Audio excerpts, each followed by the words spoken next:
পুকুরের ইতিহাস একটা ভয়ঙ্কর মজার। সেটা হলো যে এটা হলো আমার দাদার পুকুর। সেই ক্ষেত্রে আমার বাবা এবং ২ চাচার একটা সময়ে আমার ছোট চাচা আর বাবার ছিল। তা আব্বা মনে করলেন যে ঝামেলা করার দরকার নাই। আমারই তো ছোট ভাই, গন্ডগোল করার দরকার নাই। এই পুকুরের সব কাতল মাছগুলো আমার আর বাকি সব মাছ হলো আমার ছোট চাচার। এই সিস্টেমে দীর্ঘদিন ছিল।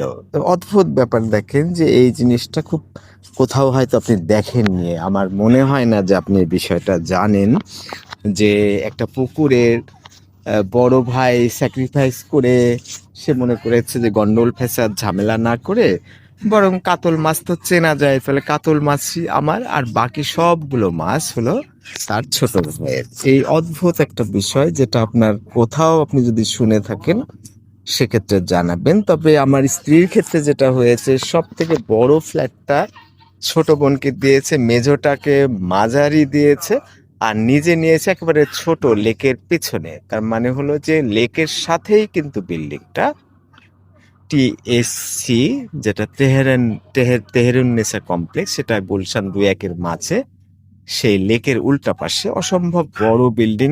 ৩টা বিল্ডিং আছে ১০.৫ তলা করে। ৪টা ফ্লোরে ৩টা ফ্ল্যাট আমার শাশুড়ির কেনা। কিন্তু সব থেকে ছোটটা যেটা অর্ধেক হতে পারে সেটা হলো আমার স্ত্রী, আমার মেয়ে থাকে। মেজোটাতে ওরা দুবাইয়ে থাকে, আগে ইংল্যান্ডে ছিল, তো এটা ভাড়া দিয়েছে।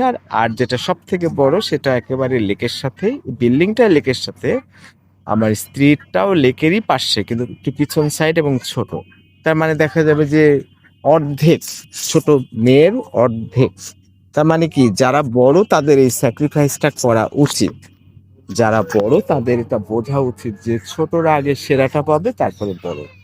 কিন্তু গ্রামে এই প্রচলনটা একেবারে বিরল। মেয়েদের অনেকেই জমি দেয় না। আবার দেখা যায় যে অনেক ক্ষেত্রে অনেক জিনিসে ভাগ অনেক ধরনের ব্যাপার আছে, এবং বড় ভাইরা সাধারণত ভালো জায়গাটা নেয়, সামনের অংশটা বাড়ি করার জন্য নেয়। অনেক ধরনের বৈষম্য দেখা যায়। তাহলে বৈষম্যটা বড় ভাই যদি মেনে নেয়, সেটা যদি ছোটদেরকে অগ্রাধিকার দেওয়া হয়, তাহলে সব থেকে ভালো।